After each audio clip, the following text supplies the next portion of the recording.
And what they mean by, it's wrong is it goes against their values for them to be imprisoned. It goes against their preferences, right?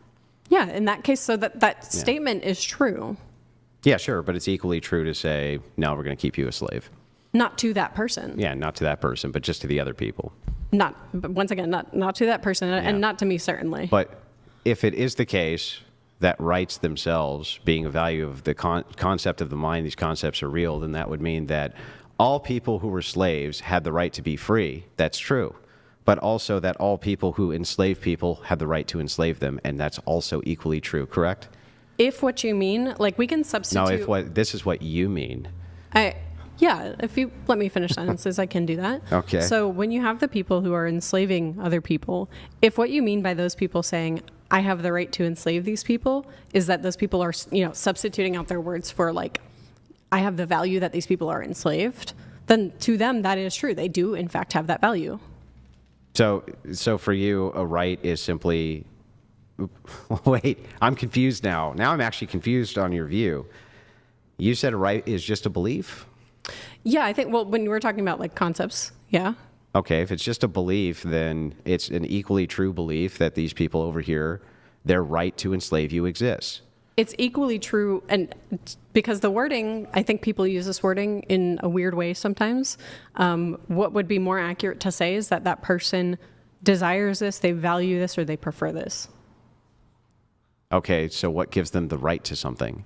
That's what I'm saying that the right is. So usually when you talk about, you can talk about rights as social contracts, and maybe they're violating a social contract in that way. But when I say like I have a right to be free, a lot of the times what I'm expressing is like, a very strong desire or something like that. Yeah, just a belief that you have.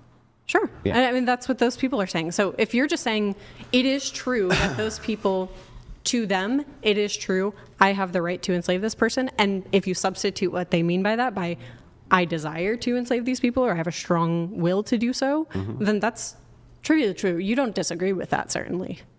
Well, with your view, no. This is great.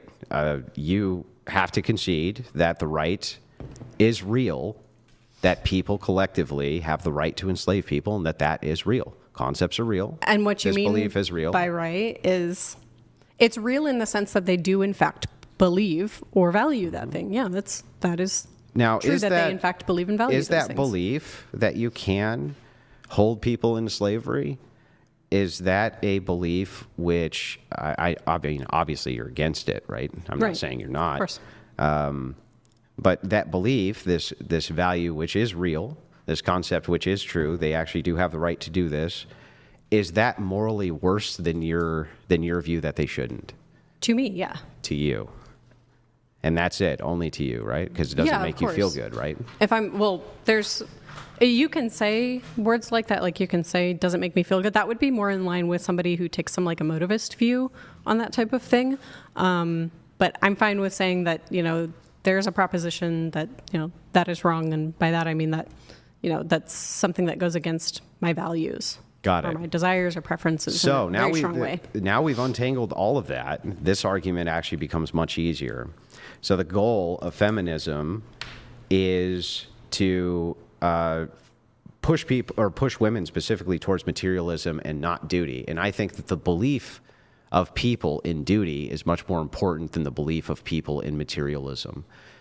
So I think that the idea of having duties to nation, the idea that having duties to family, the idea that having duties to community far outweigh the idea of the right to pursue whatever trivial, meaningless material pursuit that you have. That duty should come first, and that society would look better if they did. Well, that's okay. There's a few things here. That moves from a descriptive claim to like a applied claim, or like a normative claim, or a pragmatic thing. And then there's the other type of thing where it's like, you say feminism has like pushed us towards these things, towards these material. Yeah, do you want a demonstration for that? Well, really quickly, you think that feminism is pushing people towards subjectivism and that's bad. Like there's a two-pronged claim there, right? No, less so towards subjectivism, more so towards materialism. Okay, well, it kind of seemed like you were doing a little bit of equivocating here. What's the equivocation? Between subjectivism and materialism. But if you're not, then maybe we can kind of like go back through that. I didn't bring up subjectivism there, just materialism. That was what we were just talking about.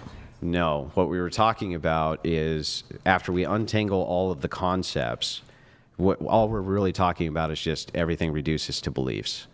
So all of these concepts of rights, everything else just reduces, at least to you, to believe. I believe thing, which is fine. It's just equal for me to say I believe opposite thing, and those are just as morally valuable as the other, at least from your view. Well, that's all I was establishing. No, that's not true. That's not true, actually. So that's a misunderstanding. So when you say that they're equally morally as valuable, well, they're not equally morally as valuable to me. Yeah. And then there's a pragmatic claim where we can kind of discuss after that, like, okay, well, let's say we have conflicting values. Mm-hmm. Then what? What the fuck do we do? It's more so we can then look at, okay, well, what's maybe some underlying values that we share where we can build off of that. I'm aware of all of that, but no, that would still reduce to relativism then, right? Like, how can you make ever a claim that some other mind, whatever their moral proposition was, if everything is just based on your preference is less good than your preference? I don't even know how that can be done. You don't how you just explained it, where you're saying that the things that are good to you aren't the things that are good to me. So you might say, well, these are subjectively good to me, and therefore they're equally as good as the things that you believe. And my response to that would be, no, I don't believe that, because the things that are good to me are my values. Your values don't meet mine. Perfect. So then you believe that you are the architect of all morality. And by that you mean? Everything for which you believe is the ultimate form of morality. Ultimate form in what way? There's no other, and no counter moral claims made to you are ever going to be as good as the moral claims you make. There can be counter moral claims that are made to me that appeal to my values that maybe I'm not aware of, or that I have like conflicting underlying values that I'm not currently because you then prefer thinking them, about that. Right. Sorry? The only thing that make them good is that you then prefer them. Yeah, there could be something like that. Yeah, so then you would be the ultimate if architect. I adopted them for my morality, right? Like that would make that thing good to me. Well, your morality is the only thing that is good, though. To me. Well, what else is good except good to you? So look, I just said that. It's the thing that I am arbiting is my morals, my moral stances. So then the only way we can have good is if it's good to you. Yeah, of course. Yeah, so then if that's the case, then all things, you are the ultimate arbiter of goodness. Of my standard of goodness. There can't be any other standard of goodness. There is. I agree. Do you think that I am denying that other people have their own standards? This is circular. I'm making circular? the argument. I don't know why you're not agreeing with it. Only things which are good to you are good. The things that are good to me are good to me. Nothing else is good except things good to you. Nothing else is good except things which you find good. Well, there can be other people who agree with the things that I find to be good. So then those things are good to me and good to them. Yeah. But they're only good because they're good to you. They're only good because they're good to me? Yeah. Yeah, there's things that are good to me, and I can convince other people that they should also find those things to be good. Can anything be good unless it's good to you? Are you saying that, can I approve of something and not approve of something at the same time? Well, no. Yeah, right. So then all goodness comes from you. All goodness comes from me? It would have to. That my standards of good come from me, of course. Is there any other standard other than yours which is good?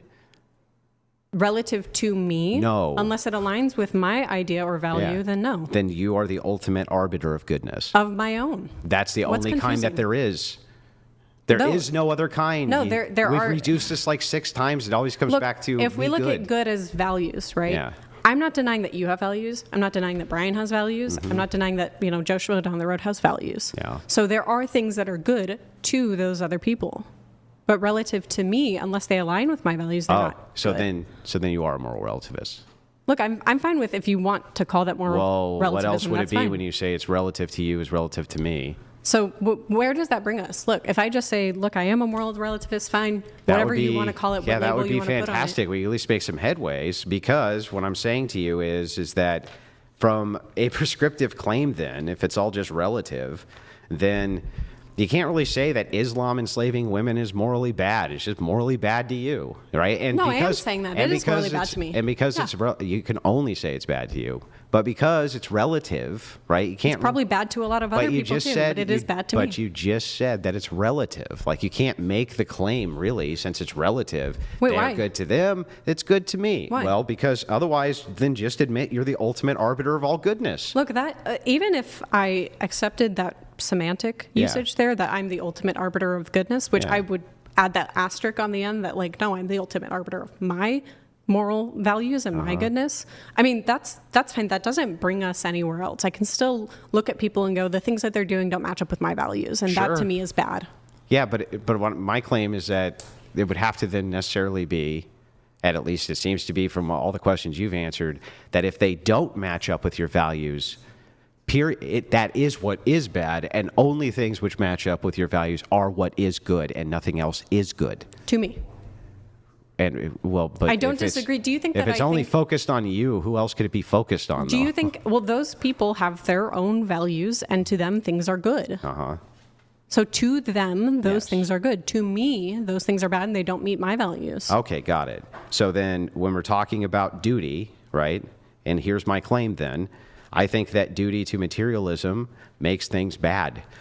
That's my claim. I think that, materialism itself generally makes society worse for people to live in. And so I'm going to try to appeal to your values here and ask you, do you think that materialism itself is good for society?